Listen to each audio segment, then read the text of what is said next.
BRS అధినేత KCR Kaleshwaram commission ముందు విచారణకు హాజరవుతున్న క్రమంలో ఎర్రవల్లిలోని ఫామ్ హౌస్ వద్ద హడావుడి కనిపించింది. ఎర్రవల్లి కేసీఆర్ ఫామ్ హౌస్కి తన భర్తతో కలిసి కవిత వెళ్లటం తెలంగాణ రాజకీయాల్లో ఆసక్తి నెలకొంది. వివాదం తర్వాత తొలిసారి ఫామ్ హౌస్కి కవిత వెళ్లారు. ఈ నేపథ్యంలో కవిత కేసీఆర్ల భేటీ చర్చనీయాంశంగా మారింది.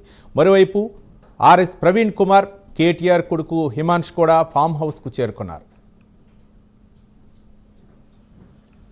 దీనిపై మరింత సమాచారం మా కరెస్పాండెంట్ రాము అందిస్తారు. రాము. రవి, నేడు మాజీ సీఎం కేసీఆర్ కాళేశ్వరం కమిషన్ విచారణకైతే హాజరు కానున్నారు.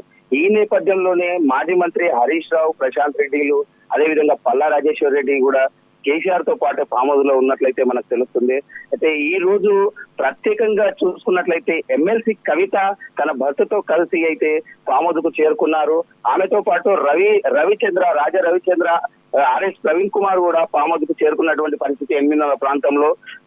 అదే కేసీఆర్ మన్మడు కూడా హిమాంషు ఫామ్ హౌస్ కు చేరుకున్నారు. ఈ నేపథ్యంలోనే కమిషన్ ముందు హాజరవుతున్న నేపథ్యంలోనే చర్చలు కొనసాగినట్లయితే మనకు తెలుస్తుంది. ఈ నెల 5వ తారీఖున హాజరు కావాల్సినటువంటి కేసీఆర్ ఈ రోజు అయితే 11 తారీఖున గడువు తీసుకున్న నేపథ్యంలోనే ఈ రోజు కమిషన్ ముందు హాజరు కానున్నారు.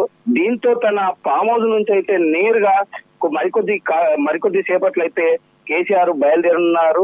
దీంతో బీఆర్కే భవన్ కు నేరుగా చేరుకొని అక్కడ తనకు మద్దతుగా అయితే బీఆర్ఎస్ నేతలు అయితే పెద్ద ఎత్తున అక్కడికి చేరుకున్నటువంటి పరిస్థితి. దీంతో భారీ బందోబస్తు కూడా ఏర్పాటు చేసినట్లు మనకు తెలుస్తుంది. ఈ రోజు కాళేశ్వరం కమిషన్ ముందు అయితే 11 గంటల ప్రాంతంలో అయితే అక్కడ చేరుకోనున్నారు.